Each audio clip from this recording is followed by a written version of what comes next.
Morning, it's Mike D at Down Peppertree Lane. Let's talk Palm Springs. So I'm recording at the beach in Ventura in the winter. It's gray and cold, misty, cloudy. Yet Palm Springs is going to be a lot hotter with bluer skies.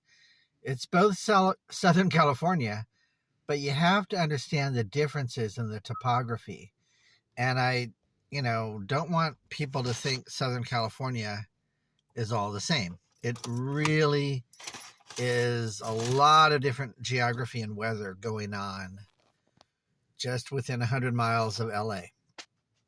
So, which is why I love it, actually. All the world, everything you need is really here in Southern California. Beaches, canyons, deserts, mountains, snow, valleys, farmland, and lots of people, big cities, urban environment. It's all here. So Palm Springs, I have lived out there. I'm going to tell you some of the ins and outs, the secrets. You're not going to know. You're not going to know unless you talk to someone who lives there. So first of all, they promote it heavily in cold places like Canada and Germany. They run advertisements and they're selling sunshine. They want people from Germany and, Holland and Canada to come down and buy a condo or spend their money in Palm Springs in the winter. The Germans are interesting. They love hot springs and they love super hot, sunny weather. I've talked to many of them and they're just hardy and they're like, oh yes, 120 degrees. We love it. So they're kind of and the foreign people are very nice and very conversational. And I think in other countries, they know the value of a good conversation and will go back and forth with you for a long time, much more than Americans, I've found. Canadians are known for being super nice and polite, but I think a little passive aggressive. They won't always tell you what's on their mind. They might just be super nice all the time. So you kind of have to dig a little bit with that. But overall, Canadians, really helpful and sweet. So they're called snowbirds. And also there's a group from Minnesota, Washington, New York that come down as well and bring a lot of money into Palm Springs.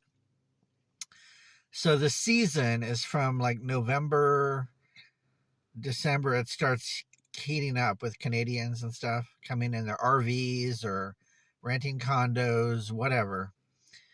And the season runs through April. And then oh my gosh, it starts getting really hot and uncomfortable by May. May to October, it's burning hot. You can just like melt your cell phone in your car if you leave it there for an hour, or just get a big sunburn, just being out in the sun. It's really intense. You have to be able to deal with that. And I have a hard time with it, which is why I'm not there full time. But it's perfect from like November to probably March. It's sunny and 80 degrees, lots of golf, lots of tennis, and paddleball is taking over from tennis, which kind of annoys me. It's very loud. If you live in a condo and they've turned their tennis courts next to paddle courts, you're going to hear it. It's horrible. The noise changes a lot. It's a lot louder. So kind of be aware of that. But I think they stand too close in pickleball. Sorry, it's called pickleball, not paddleball. I don't like people slamming the ball at me standing real close to me. I prefer, the space of tennis. And I hope it doesn't switch over too much. Anyway, lots of swimming pools and, they're chlorinated. And then there's hot springs in a town called Desert Hot Springs, which are therapeutic. It's kind of nice to be there for a few months because you do run out of things to do there. I mean, there's the casinos, but how much can you really blow at the tables? And I've blown like $200 in just 40 minutes at like a blackjack table. I'm like, whoa, I need to stop here. I don't know. The money is just, you know, vacuuming out of my pocket. It's scary. And unless you're a really good gambler. So anyway, but the casinos have a lot of shows, a lot of 80s bands like Hall & Oates or, you know, maybe Helen Reddy or 70s stuff. Engelbert Humperdinck, that kind of a thing.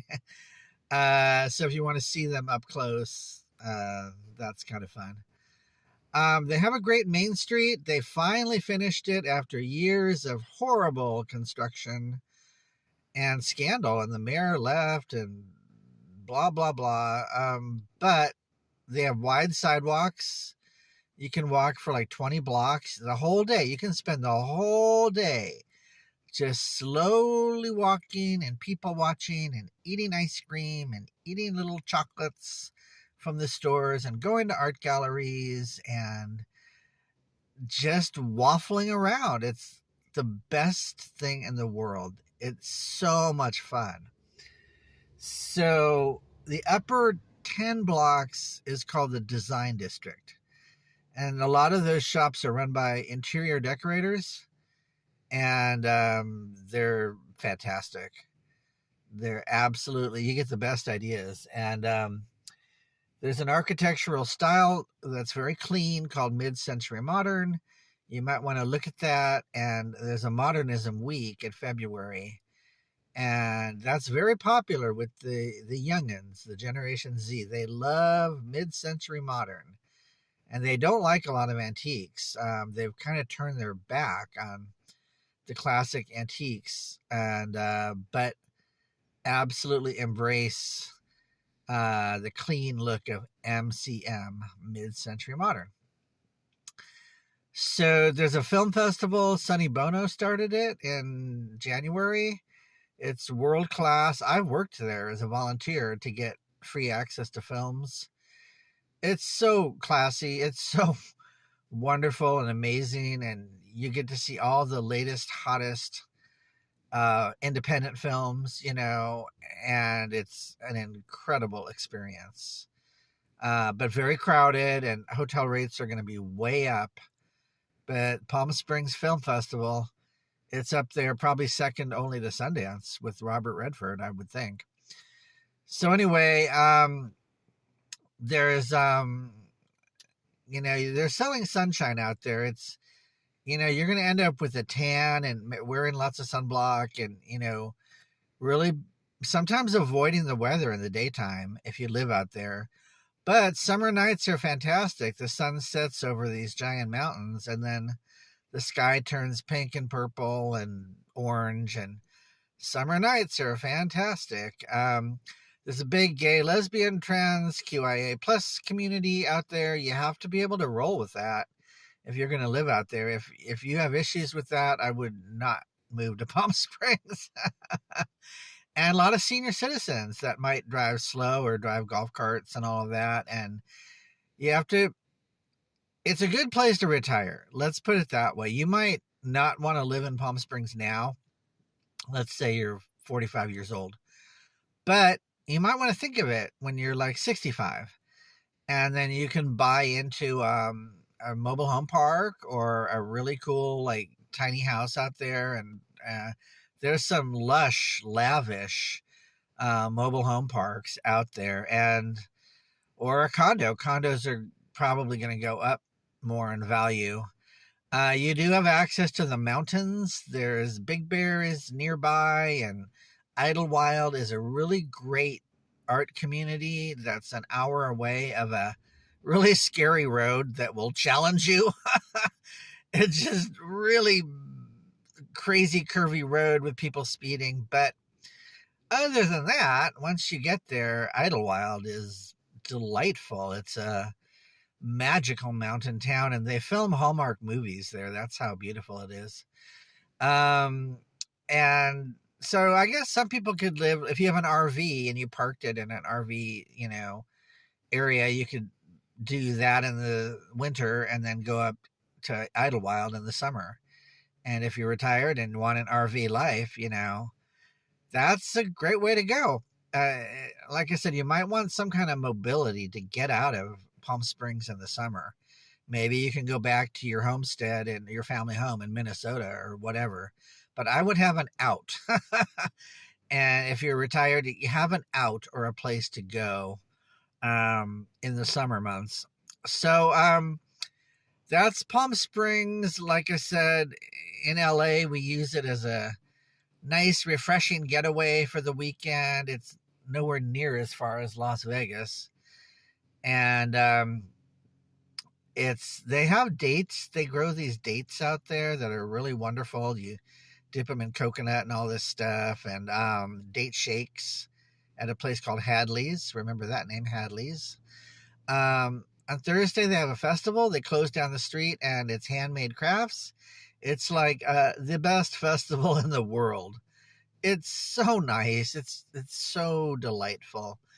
And there's music and great food and entertainers and people watching and arts and crafts. And Thursday nights is fantastic in Palm Springs. So I would go there like Thursday through Sunday. I would not go Friday through Sunday. Is this dude really going to walk through my video? Really? Yeah, you are going to do that, aren't you? You're on my video now. Keep coming closer. Yep. Keep coming right up to my car. Great. I'm at a dog park. So anyway, so Thursday night street fest, I would go Thursday through Saturday over Friday through Sunday, because you're going to really want to go to that street fair. It's one of a kind, unforgettable. It's probably the best tip I can tell you. So that's it for Palm Springs. It's a very unique place.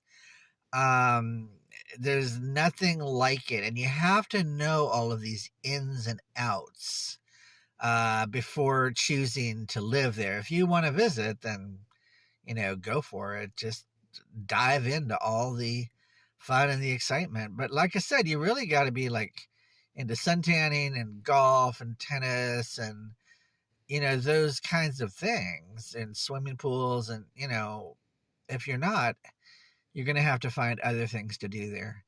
So there's hiking and Jeep tours and all of that. There's only so much hiking I can do. I got a little bored with it, but that's me.